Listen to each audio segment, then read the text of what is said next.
Good morning. Well, we are still tired from the weekend, but our aim today is to get this room completely clear. When you think about fast-rising YouTube personalities who built their platforms on confidence, charisma, and controversy, one name that often enters the conversation is Dan Preston. For years, his content has pulled in thousands, sometimes millions of views. Sharp editing, strong opinions, a bold, unapologetic delivery style. To some, he's refreshing. To others, he's problematic. But today, we're taking a closer look. Not rumors, not gossip, not internet drama. We're breaking down the patterns, the public moments, and the questions that viewers themselves have raised over time. This isn't about tearing someone down, it's about transparency. Let's begin. From the very beginning, Dan built his brand around authenticity. He positioned himself as someone who says what others are afraid to say. That angle works on YouTube. It always has.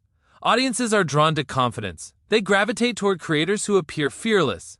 His early videos had a certain hunger to them. High energy, direct eye contact with the camera, strong takes on trending topics. He wasn't polished in the beginning, but he was engaging. And engagement is currency online. As his following grew, so did the boldness of his content. Titles became more provocative. Thumbnails became sharper, more dramatic. The topics leaned further into controversy. Now, that in itself isn't unusual. YouTube rewards intensity. The algorithm favors reaction. But this is where the first pattern begins to show. Controversy as a strategy. If you look at the timeline of his channel, spikes in views often align with heated takes or public disagreements. Whenever there was online drama, Dan had a video ready. Whenever another creator faced backlash, he had commentary. Whenever a trending debate exploded, he was in the center of it. Again, this isn't inherently wrong. Commentary channels thrive on this model. But critics began noticing something: the framing. Instead of neutral analysis, many videos leaned heavily into definitive judgment.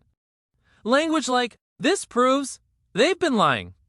Here's the truth nobody wants to admit. That tone builds authority. It makes the creator appear confident and informed. But it also leaves little room for nuance. And nuance is important. Some viewers started asking, is this about truth or traction? The shift in tone. Around the midpoint of his career, longtime subscribers began pointing out a change. Early Dan felt raw but relatable. Later Dan felt strategic. The humor became sharper. The criticism became harsher.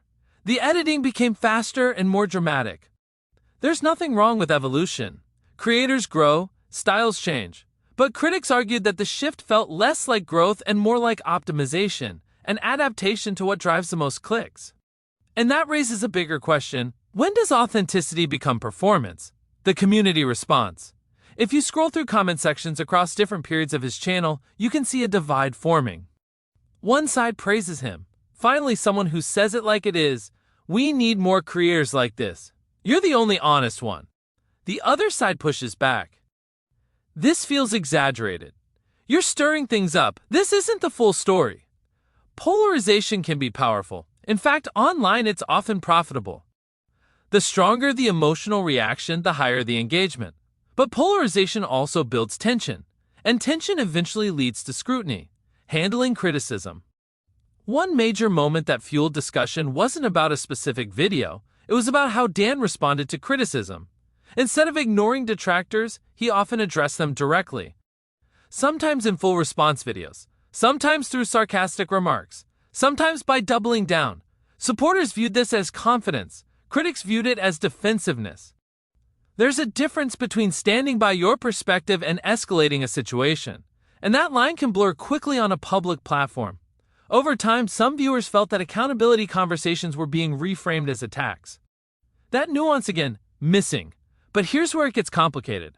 Being a creator at that level means living under constant judgment, thousands of opinions, daily. That pressure changes people. So is it defensiveness or is it fatigue? The monetization question. Another discussion point that surfaced repeatedly centers around monetization. When controversial topics bring in high view counts, ad revenue follows, sponsorship opportunities increase, channel memberships grow. Some viewers began asking whether outrage was becoming part of the business model. To be clear, there's no confirmed wrongdoing here. Creators are allowed to earn money. That's the platform. But intent matters in the court of public opinion.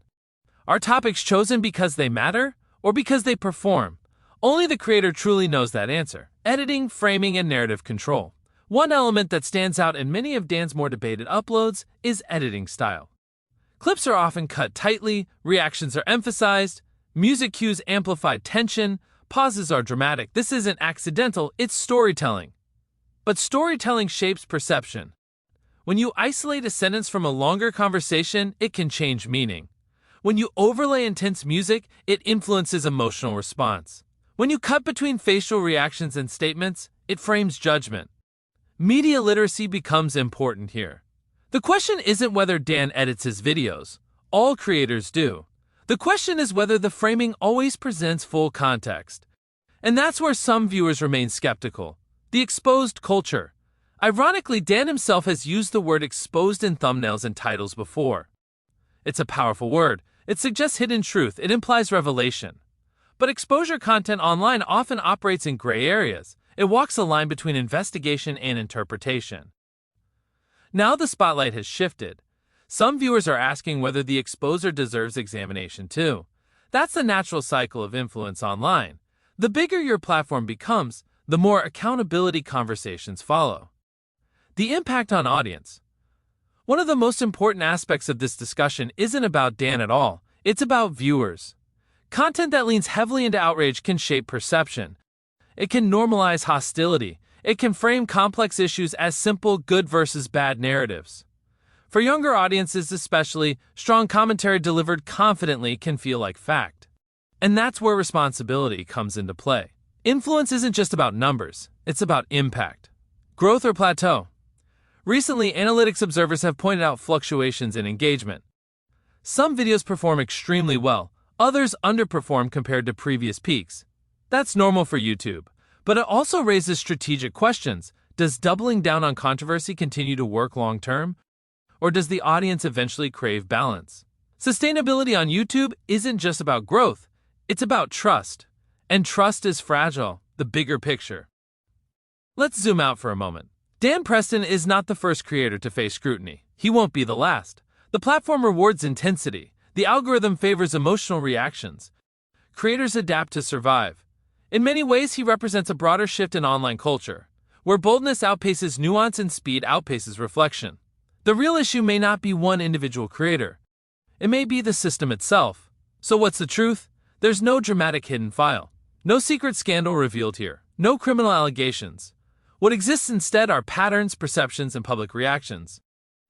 Some viewers see courage. Some see calculation. Some see authenticity. Some see strategy. Both interpretations can exist at the same time. Final thoughts. Here's what we know. Dan Preston built a platform by being outspoken. He maintained attention by leaning into controversy.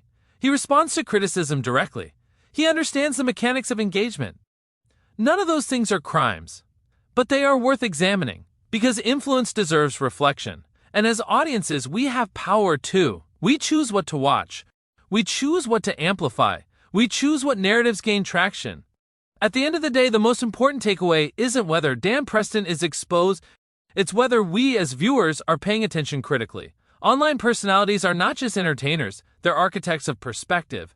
And the smartest thing any audience can do is question everything, including the people they like, including the people they disagree with, and yes, including the people making videos like this one.